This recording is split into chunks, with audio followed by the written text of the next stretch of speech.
for my lanyard, and also bring up the MSN Recorder Max and record full screen.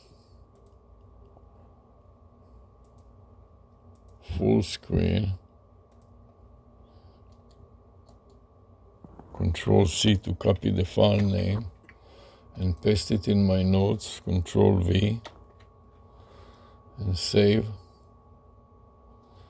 and start recording.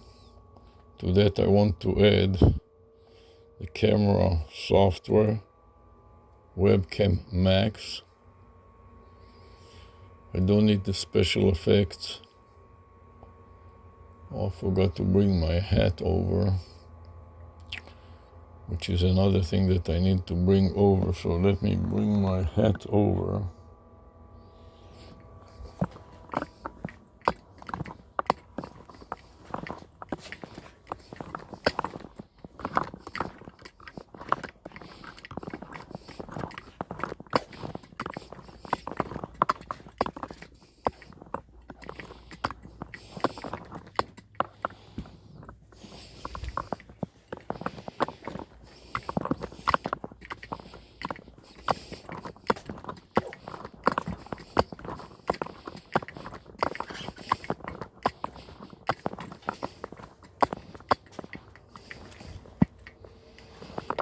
Need to use this fishing hat.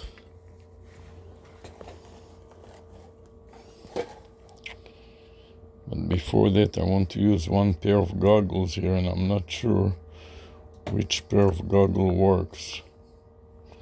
So I'll start one pair and pray that it works. First of all, I want to connect it to the power, to power it, and hope that it will start working. And now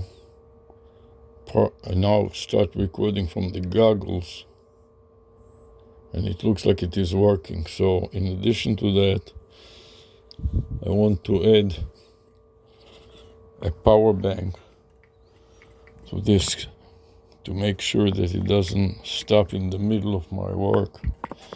Also, I'll record it in 360. So I'm going to use this 360 camera, where I had a few of those battery packs working. I'm going to insert it in and pray. And then we'll test it right here by making sure that I turn it around in a way that the primary screen is facing me, but there is some issue here. It is not, for some reason, it is not fully socketed. I don't know why, so I have to turn it a few more times until it is fully socketed. Now that it is fully socketed, I have some more spare batteries in my little container here, which is actually for the camera, but for now I'm just going to use it this way. Now I want to start to power it. Turn the power on, and then see if I can start recording once, twice, 3 times, 4, 5, and 6, and it should blink red right here, which means that it is working. So now that this 360 is working, I'm going to find my power bank.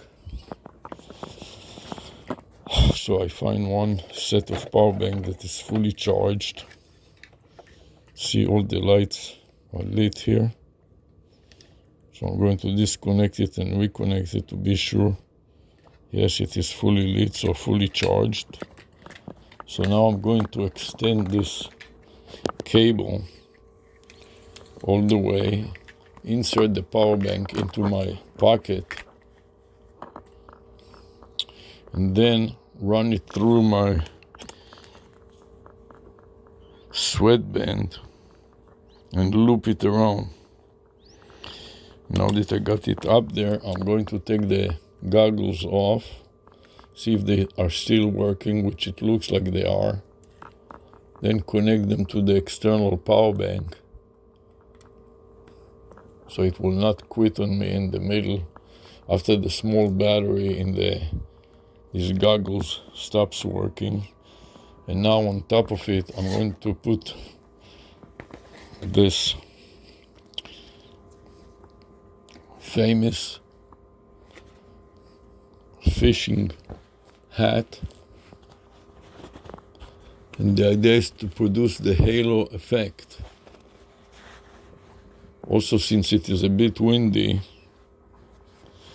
I'm going to put on my string here over my neck and over my goggles. I don't want the wind to start fooling around with my contraption. And now I may want to change cameras, or maybe not. I forgot that I was not recording, so I will start recording. Now it is starting to record. I don't need a live webcam source unless I want to change it. Right now I'm recording from my goggles, video glasses, and from my lanyard, in addition to my 360 camera. So to bring it into view, you can see it in my hand. I can now switch and focus on another camera. Let me see if I can get the 360 camera to work. Create 360. Let's see if that works, which it does. Then I'll start recording from it, and I can aim it at my head more and come closer to it, so you can see that I have this brim, and inside the brim on the top, it creates a halo effect around my head with a message of a URL tail, which is a domain name and a matching telephone number, a set of two of them. One of them on my head, on my brim, which is the psycho, which is the psych is the domain name, and the .co is the domain name extension. And then on the bottom, on the white sweatband, I have 305 ontrial.biz, which also translates to a telephone number. And now that I'm done with that, I would like to record it also with PSAR, problem step recorder. In case I have problems, I will have it documented. So I'm going to run PSAR, problem step recorder. Make sure that the setup is set to 999, which it is, and then start a new recording. And at this point,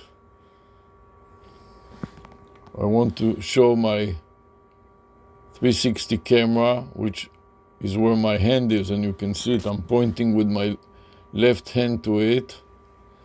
Now I'm ready to go out and start working. So I'm going to make a file name here, which will be made out of the previous file name plus the video file name. So I'm going to copy the previous file name. I had a little trouble with the mouse.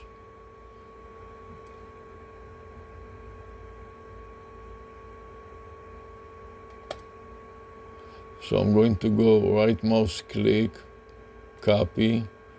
I want to create a new file name that reflects the video file name, that embeds the video file name. So Control V to paste. And then I'm going to take the video file name and copy to the clipboard buffer.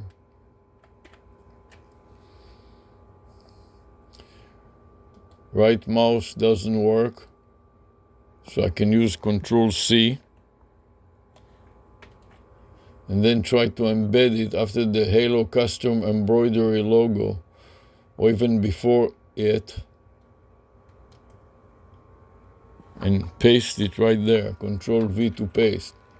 Then I want to back up on the backslash, or delete the backslash here, it's in the wrong place. Add the space and delete the carriage return, making it into one file. Then place the cursor in the right position after the word add, so it reads Halo hat add. Backspace, and now I got myself a new file name, so I will try to copy it if I can to the clipboard buffer with the press of Shift,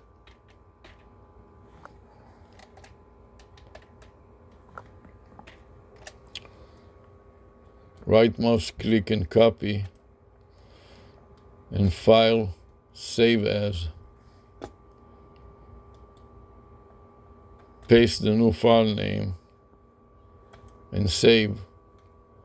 And now that I got that to work, I can proceed to add this file name as a comment to Psar.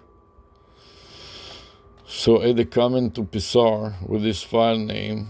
I paste it right into the dialog box where it says highlight the area and comment, and hit return. Then OK. And then I'm going to stop Psar and save it, if I can, using the previous file name. No, and then I want to override the previous file name at the point that it says .zip. So I'm going to go Control V to overwrite it. And then I'm going to back up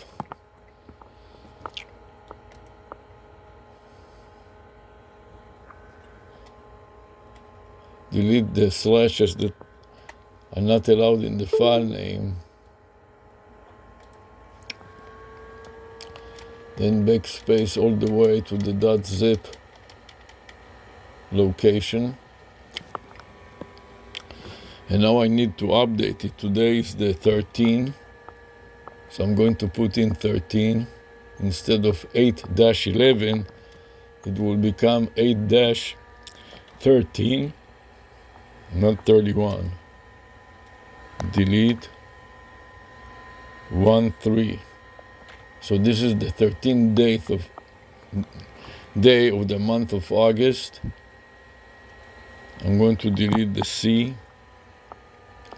The day of the week is Wednesday, so capital W, lowercase e, we for Wednesday, period, and then delete the previous date, and the time is 6:10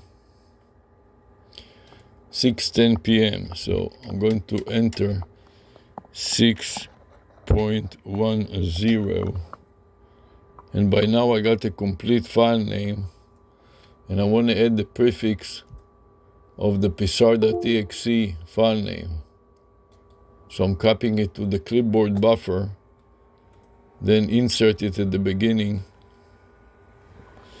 with Control V and backslash. And somehow I deleted the 8, so I'm going to restore the 8. The time is 3:10 in the evening.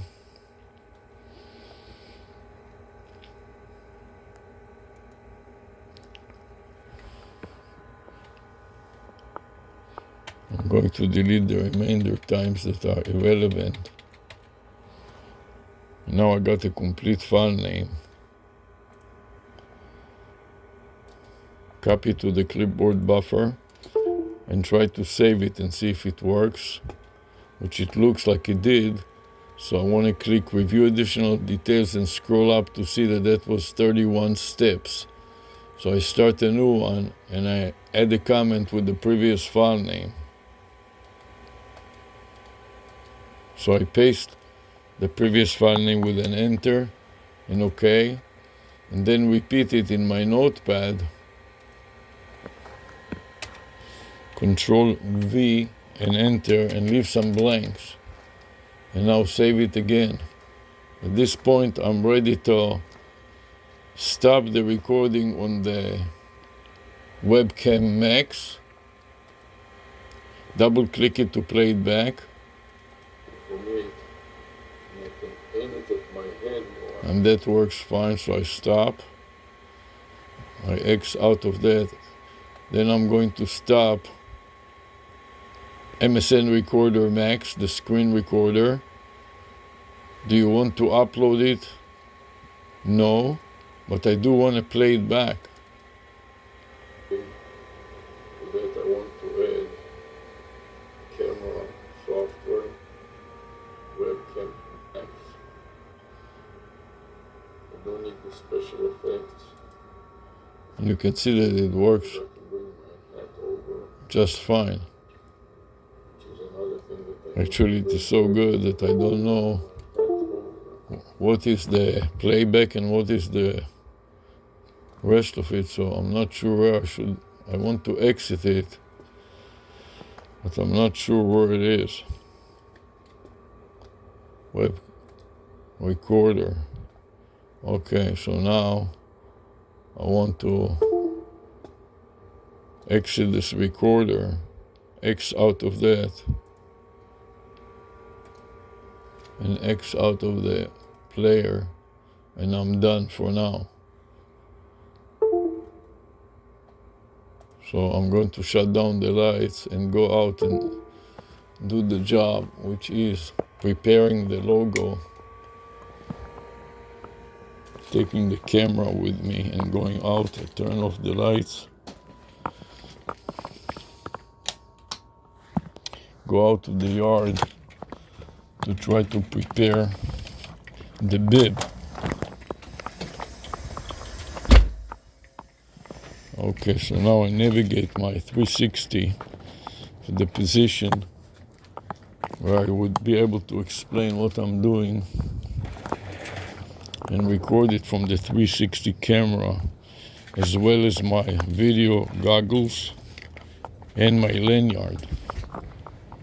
So right now I want to position the 360 camera right here.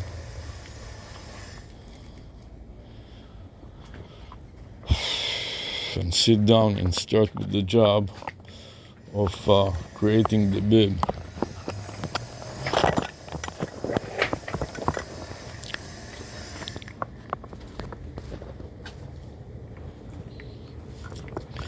So this is where I'm going to create the bib, but I may want to turn around this camera 360 degrees so it is much closer to the object of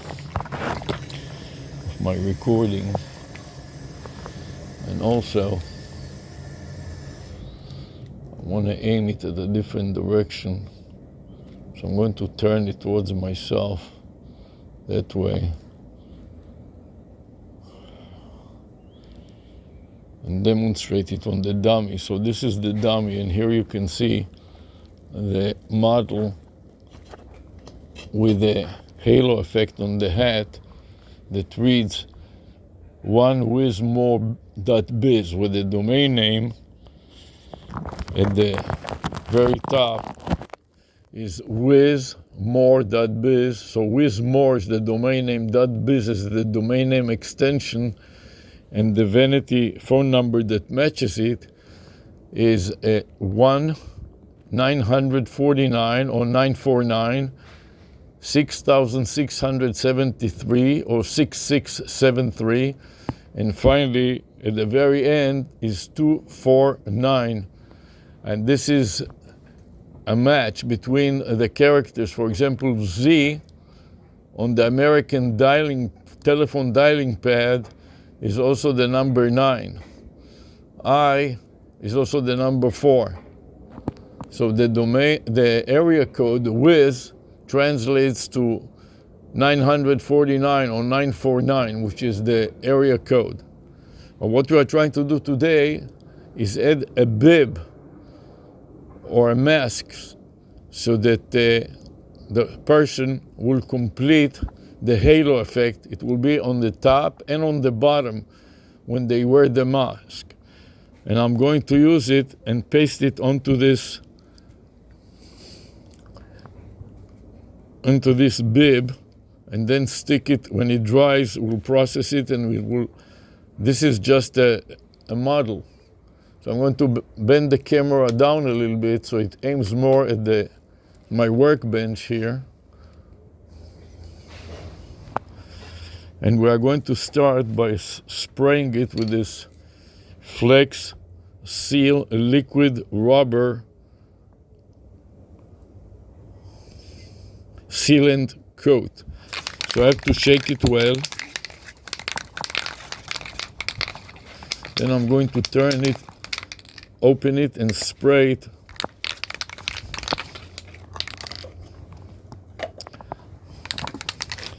At the area where I'm going to paste this message. onewithmore.biz, and its equivalent telephone number, which is 1-949-6673.249. But first of all, I want to coat it with this rubber coating, and we'll start to go around so it sticks better.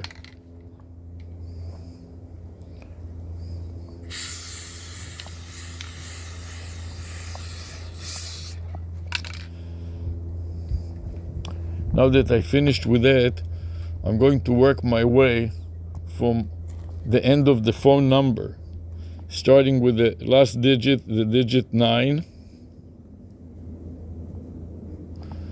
and then the digit that precedes it is the digit 4, and in this manner I will try to stick on the entire phone number. We started at the time of about 6:20.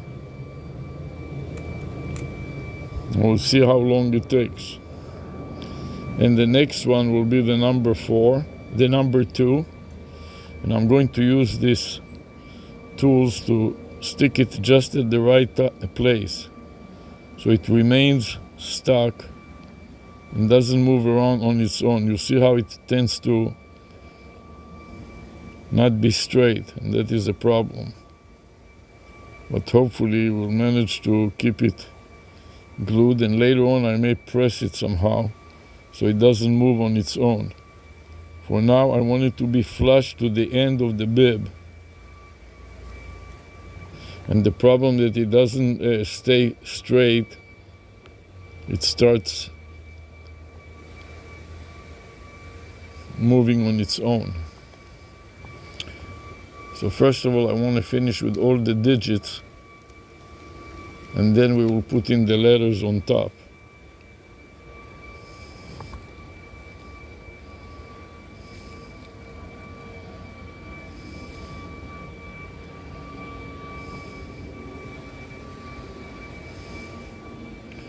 Next comes the letter 3. I want to make sure that I space them correctly and place them in the right place. The number 3, rather, I should say, or the digit 3. Then 7.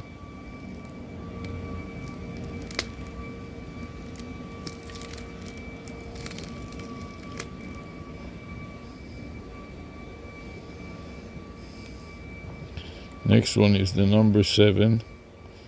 I want to position it just right. And you see how it resists by curving, not remaining straight. And this is a challenge. But hopefully we will manage to overcome it. Somehow this is not completely flat. I'll remove one of the clamps. Maybe it causes the problem here. And the next digit is 6. Soak it in the glue first. Try to stick it in.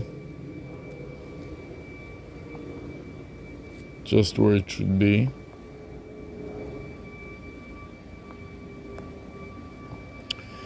The next digit is 6 again. So I'm taking it a little bit higher up and then pulling it down to get some of the glue material to come down all the way to the bottom. I want it to remain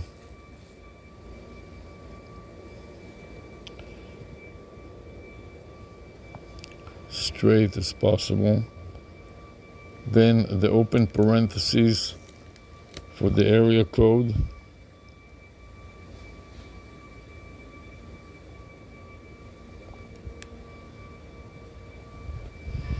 Then I'll be able to move it around and space it better than this. Maybe I'll give it a little more space because I see that it is lopsided and it's not exactly distributed in the way that I think that it should be. So I'll move it around a little while it's still wet,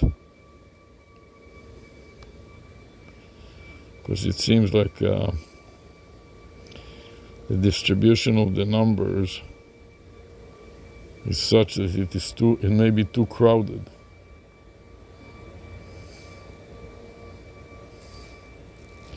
I wanted it to gain a little bit more glue around it, and then move it around a little bit to space it a little bit better, further to the left.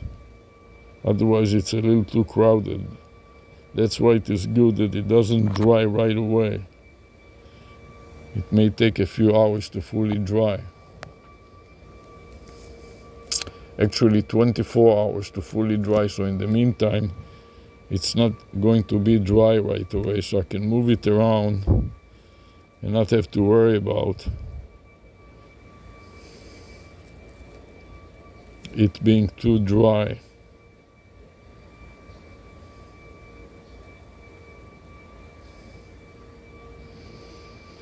And obviously this is way too much, so I have to space it a little better all around, because this is way too crowded. And that's the problem, that you cannot tell for sure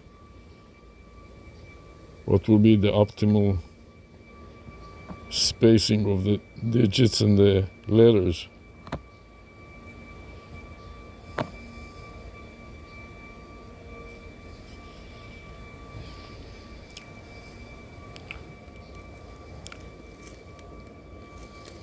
As you can see, it is not going so well so far. It is way too much to my right hand side, not enough to my left hand side, so I may have to kind of try to slide it to a better position.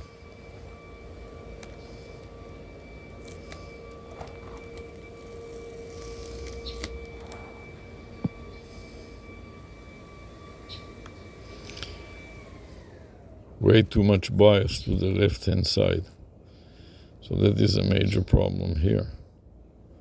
So I want to move it way to the left hand side. So I want it to make it much more centered, to start sliding all the characters way to the left.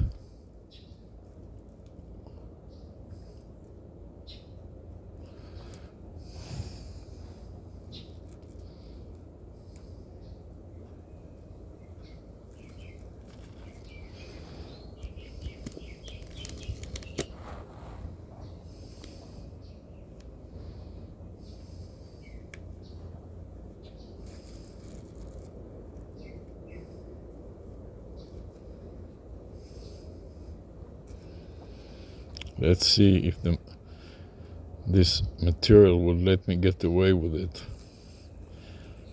because I don't want to touch the glue and this material. I want to move it way to the left, so it is more in the center rather than be on one side or the other. I need to space these characters a lot more than I did in the first place, not realizing that I have more space to work with than I thought initially. This is why it is so important that I have the freedom to adjust it as I go.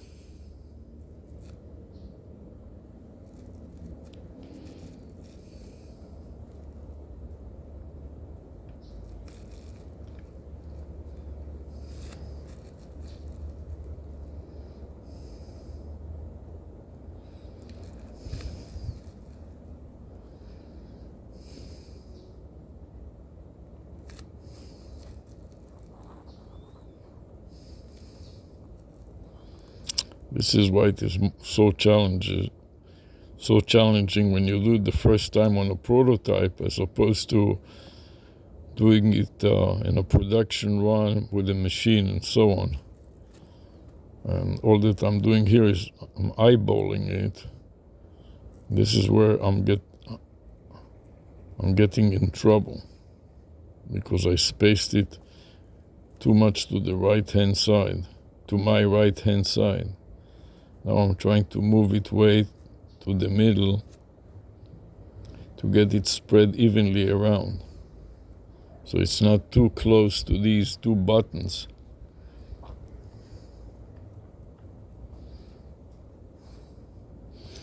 Now that I spaced it a lot more,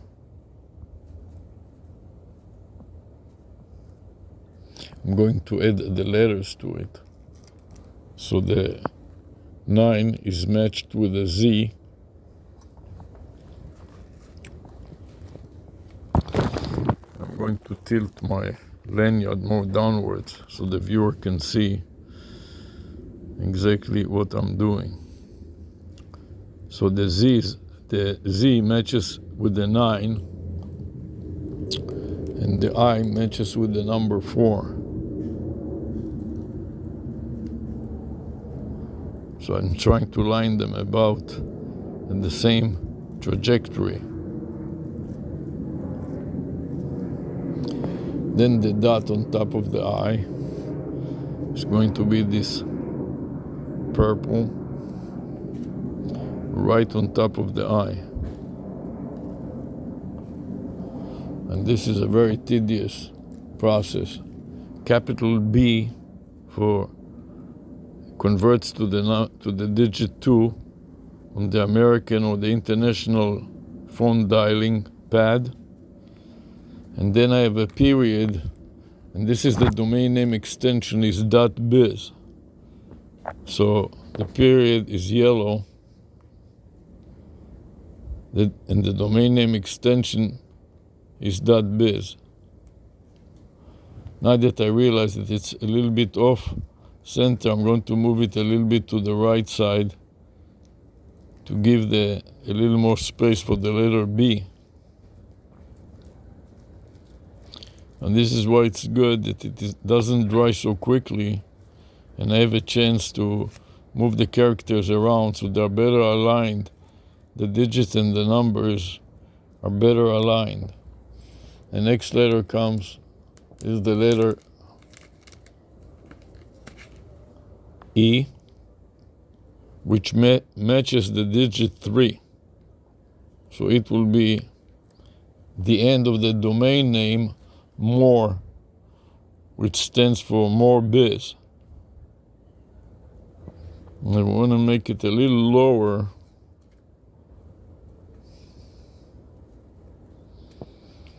Then lowercase r matches with the red 7. So I put the lowercase r right on top of this red 7.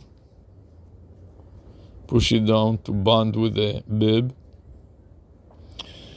Then the letter O, the orange letter O, matches with the orange digit 6. So it will be right on top of the digit 6 right here.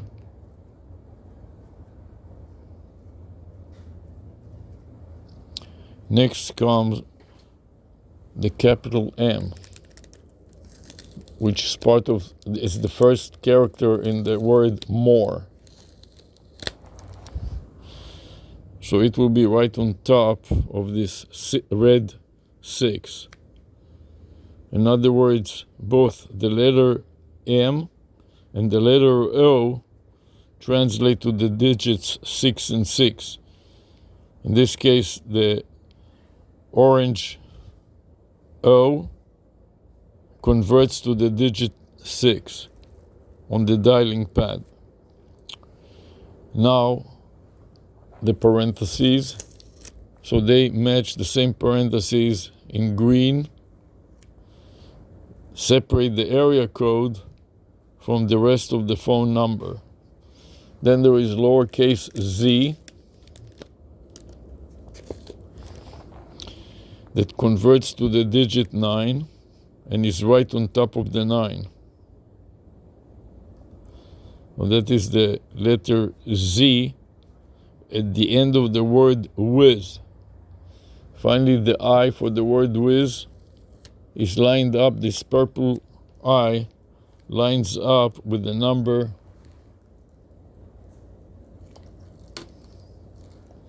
with the number 4. So I'm trying to line them up properly. And then the period on top of the I, I'm going to put this green period right on top of it, right here.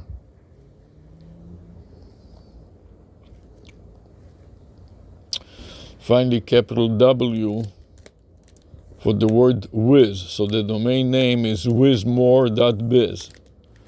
So the letter W is the first letter in the domain name and is above the letter I at the digit 9. So it's lined up, it should be lined up this way with the purple 9 lined up with the blue W. Finally, close the parentheses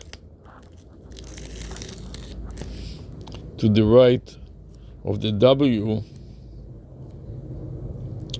and that doesn't match so well. So I may have to move a little bit the 9, move it a little bit to line it better with the W, and the 1, I'll move that a little bit further so they are not so crowded at the end here. Then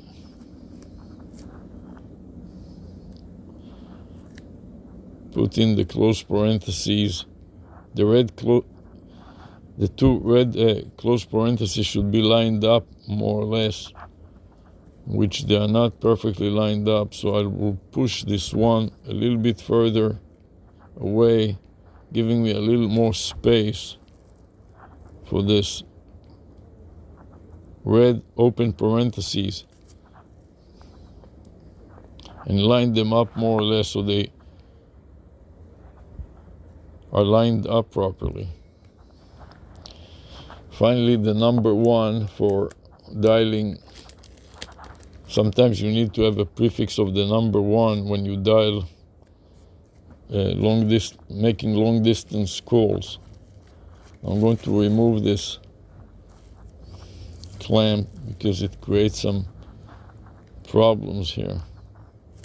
These two blue number 1 should be lined up because they are the same for the domain name and the vanity phone number.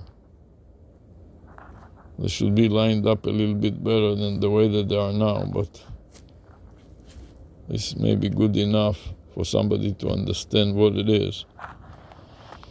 So let's see what other corrections can I make before it starts drawing up too much, making it too difficult to realign them.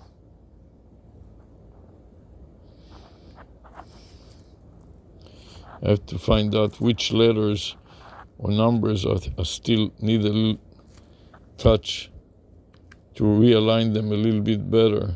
Like this W, I think, should be pulled just a tad towards me. So I'm going to take it off and just before it completely dries up, try to realign it better with the 9 and center it better in that space before it dries up too much, making it too difficult to adjust. Okay, so now I got it pretty much the way I want it. I have to adjust this open parenthesis. This red open parenthesis is too much further to the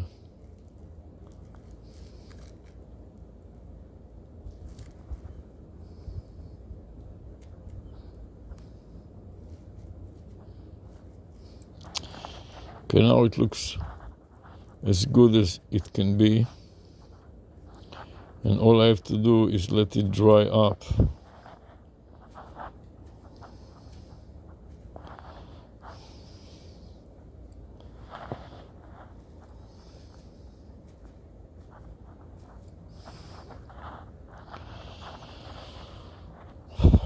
The problem is that it's not completely flat, which concerns me. So what I think to do is maybe put a sheet of plastic on top of the whole thing, and then press it down and clamp it down with 2 pieces of wood to keep it pressed so it dries and it doesn't float in the air at all. So I'm going to bring another piece of plastic, put it on top, and then see if I can take 2 pieces of wood and sandwich this in it. Now let's see if I remove this and just take it and air it up a little bit, making sure it's not connected to anything like this.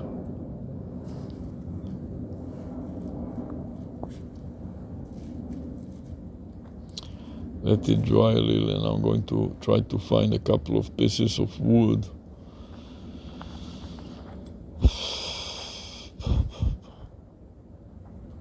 and sandwich this new thing in between to make sure that the letters don't move up and remain fully glued.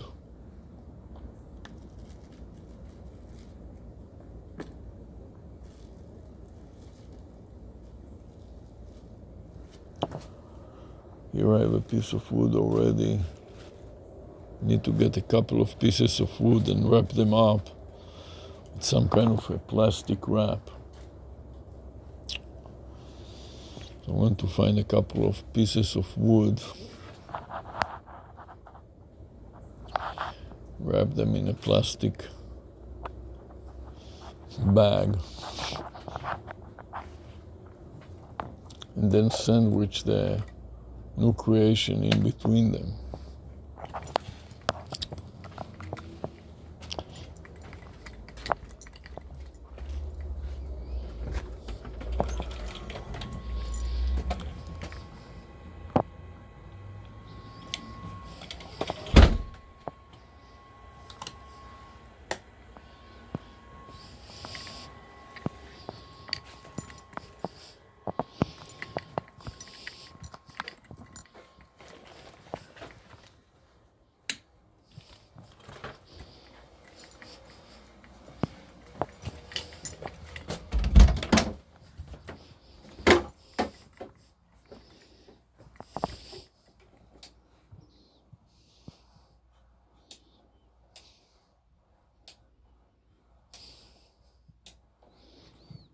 Now I want to find if I have a couple of pieces of wood that I can use to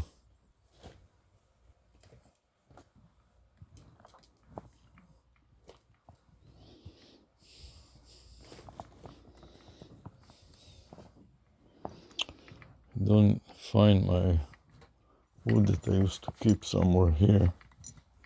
A couple of pieces of wood that I could use.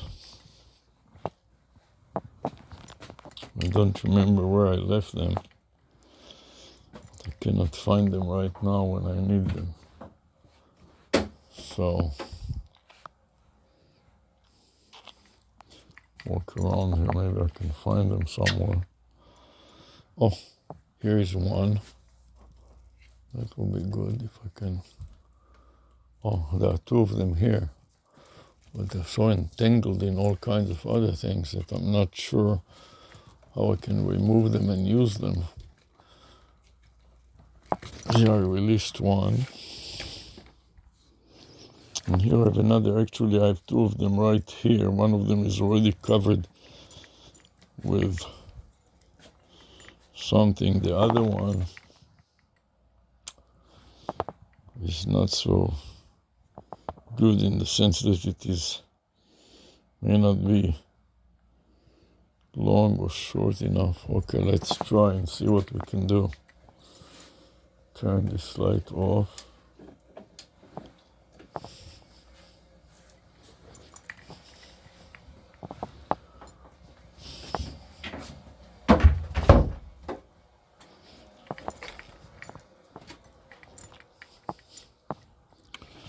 Turn this light off. And I need another plastic bag to wrap.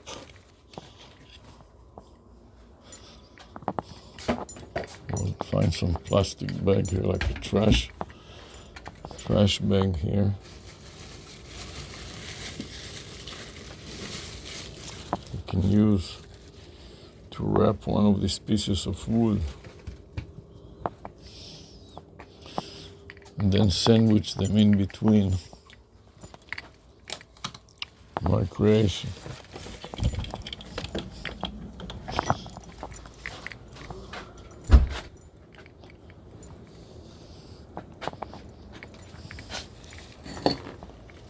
Well, for now, remove those clamps, place them on the side.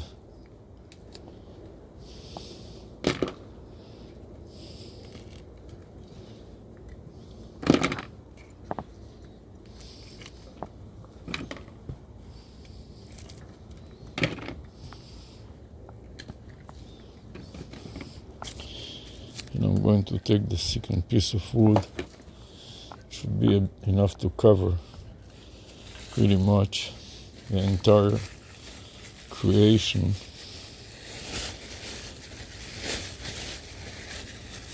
Wrap it up with this plastic bag.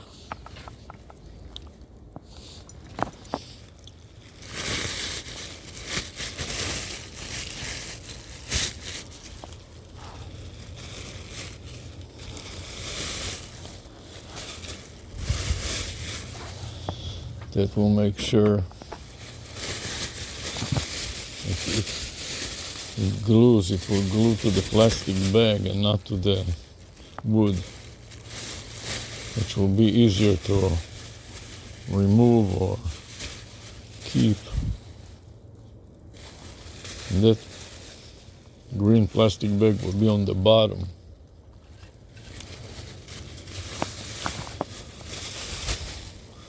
I don't want this material to be glued to the wood. Now I can fold it and wrap it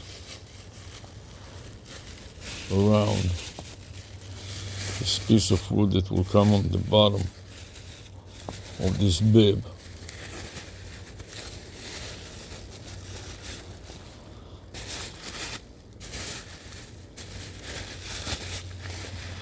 So it will go on the bottom of the bib, just like this. You see that it is already trying to glue itself. Now that creation will be in the middle here, like so.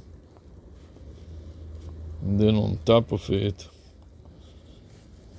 line it up pretty much with this piece of wood.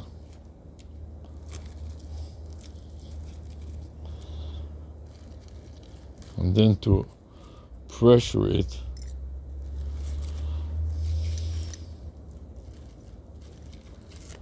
put some clamps on the side, and that will keep it pressured properly.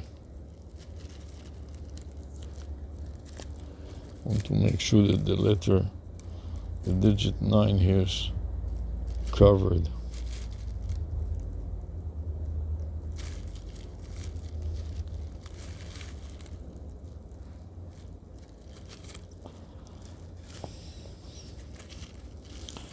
Now I want to line them up pretty much, then clamp them again.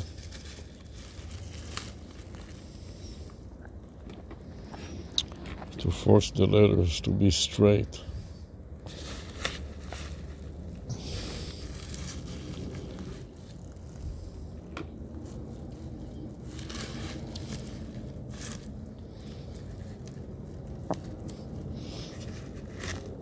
Fully socket it as much as I can.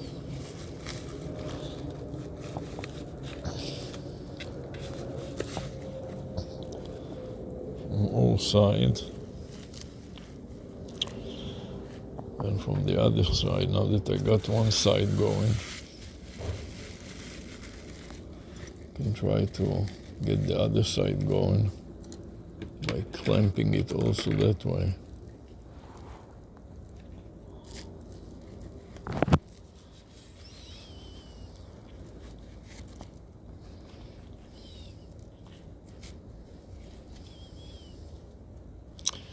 Only problem is this piece of wood is not long enough. For that reason, I'm going to add another piece of wood to this on the bottom there to line them up even further. Find some piece of wood around that I can use, like this one. Complete the pressure of the letters to remain stuck to the fabric, just like this. So that will, I don't need to put here a plastic wrap, that will be good enough to line them completely up. So that will ensure that both sides will be equally pressured.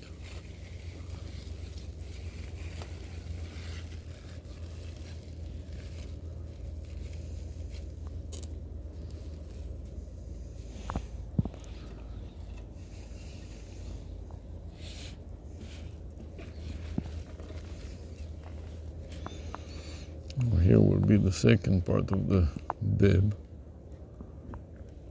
Let's see if that is long enough that can be pressuring it sufficiently here and there. So one is here and the other one is here. So between these two, the pressure should be sufficient to keep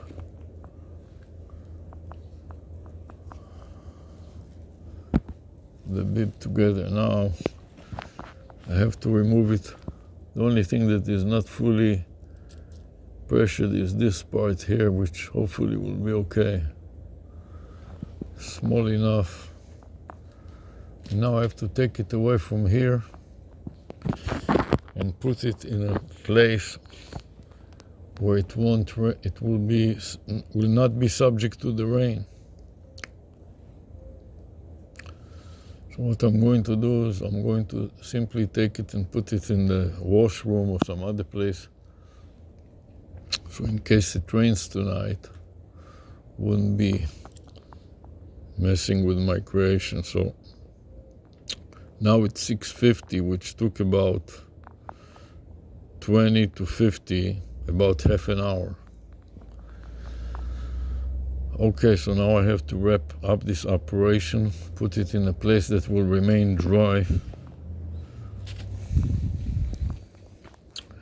That will be the end of today's work. And then tomorrow, after 24 hours, I will remove it and cover it with an acrylic, clear acrylic color. Let me see, I'll take also one of these guys and put it in the middle there to keep the pressure a little higher up and even. Right there. Okay. Now let me see if I need to put another one right in here to keep the pressure a little more even.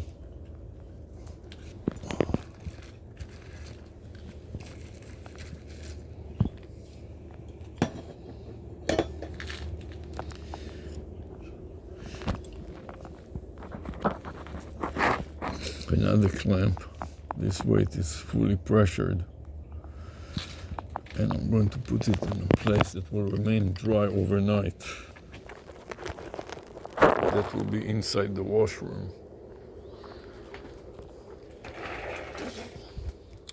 So I take the entire thing, move it away from here. We'll put it inside the washroom where it doesn't rain.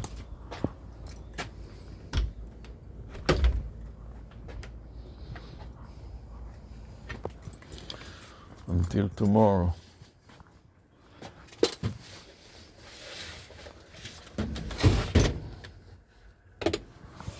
Right now it can be here.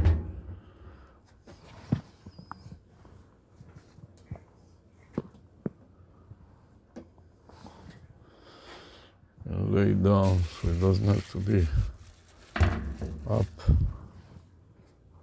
Okay. And the rest of it is history, as we say. Okay, finished.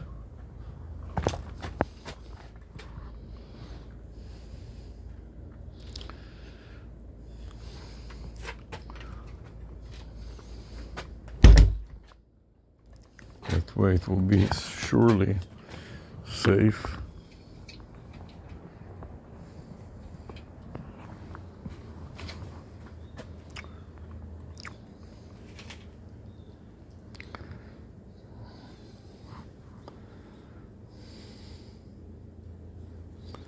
Now I can take apart some of my models and store them in-house.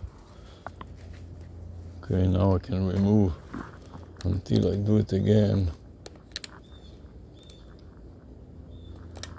Remove my paper from the model.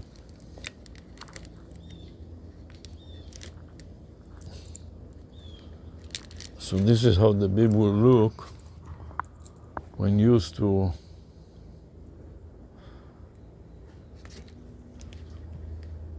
as a mask.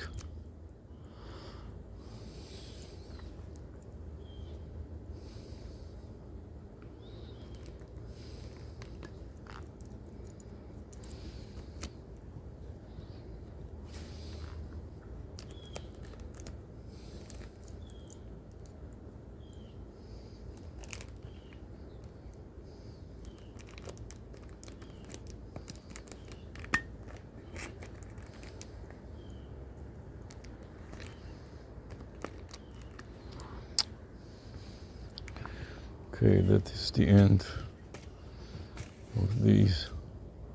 Now I can take the model and bring the model back. Remove the tripod on the bottom that held the model upright.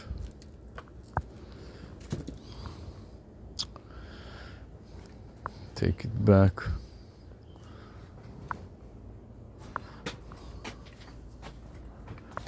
The kitchen.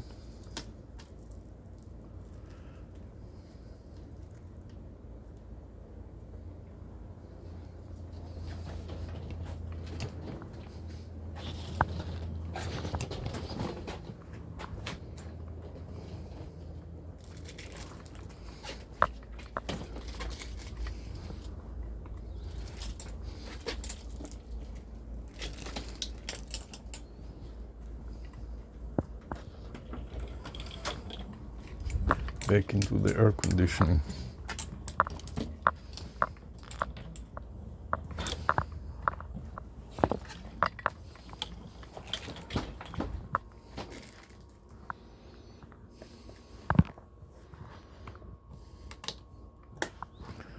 Put the lights on, put the model back in place. 360 camera back in place here.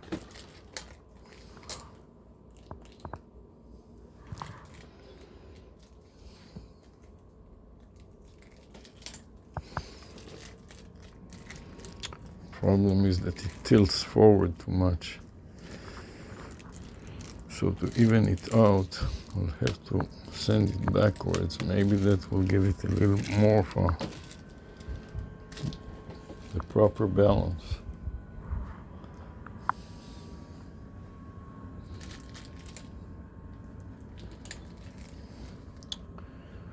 Okay, this is it for now. Now I'm ready to take off everything. Starting with my